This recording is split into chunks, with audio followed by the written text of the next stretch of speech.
Múltiplos y divisores. Bueno, en las actividades anteriores estuvieron trabajando con múltiplos, con divisores y también con números divisibles. Vamos a aclarar un poquito estos tres conceptos. Vamos a empezar por un múltiplo. ¿Qué es un múltiplo? Es el resultado de la multiplicación de dos factores. Ahora ustedes estarán preguntando a qué llamamos factores. Bueno, los factores son los números que se multiplican entre sí, ¿sí? Por ejemplo, en el siguiente cálculo, ustedes van a ver 2 por 4. 2 y 4 son los factores. Como resultado obtenemos un múltiplo, en este caso 8. En la tabla pitagórica, conocida por ustedes, hay un montón de múltiplos, ¿sí? De factores que se multiplican entre sí. En este caso yo rodeé con rojo al 12, ¿sí? Fíjense que 12 es múltiplo de muchos factores. En este caso del 3 y del 4, del 4 y del 3, del 6, del 2 y del 2 y el 6. ¿Por qué lo digo a la inversa? Bueno, porque recuerden, ¿sí?, que los factores que se multiplican, no importa el orden en el que estén, porque el resultado no va a variar, ¿sí? En este caso el resultado se llama producto, ¿sí? El producto de una multiplicación. ¿Qué es un divisor? Un divisor es un número, ¿sí?, que cuando lo divide a otro exactamente en partes iguales, sin que haya resto.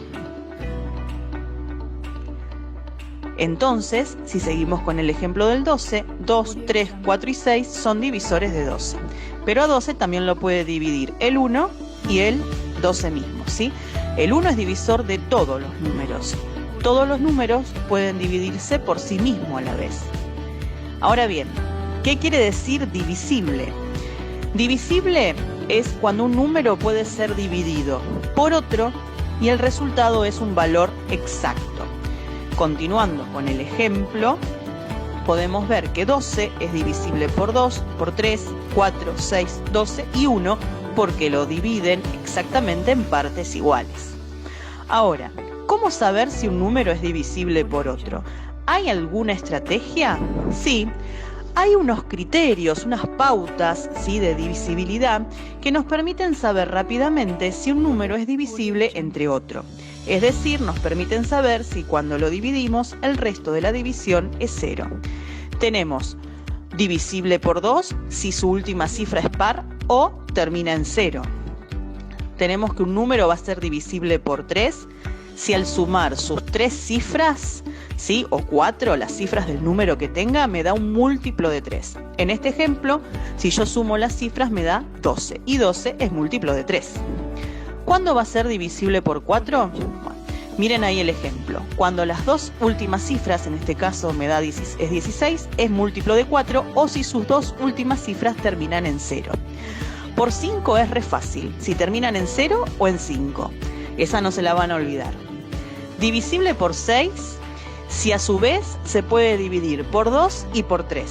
O sea, va a tener que ser par y sus cifras van a tener que dar un múltiplo de 3. ¿Cuándo va a ser divisible por 8? Cuando sus 3 últimas cifras son ceros o sus últimas cifras sean un múltiplo de 8. En este caso 8 por 15 me da 120, que son las últimas 3 cifras del ejemplo que les di.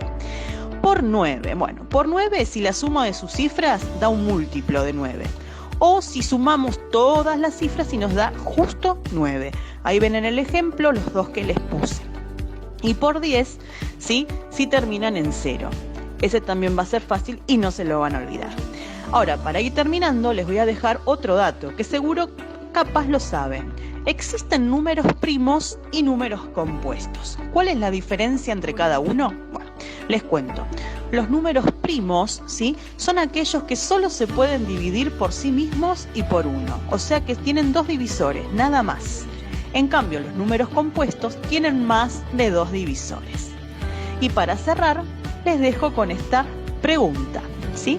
Si me responden por privado del WhatsApp, se ganan un premio virtual.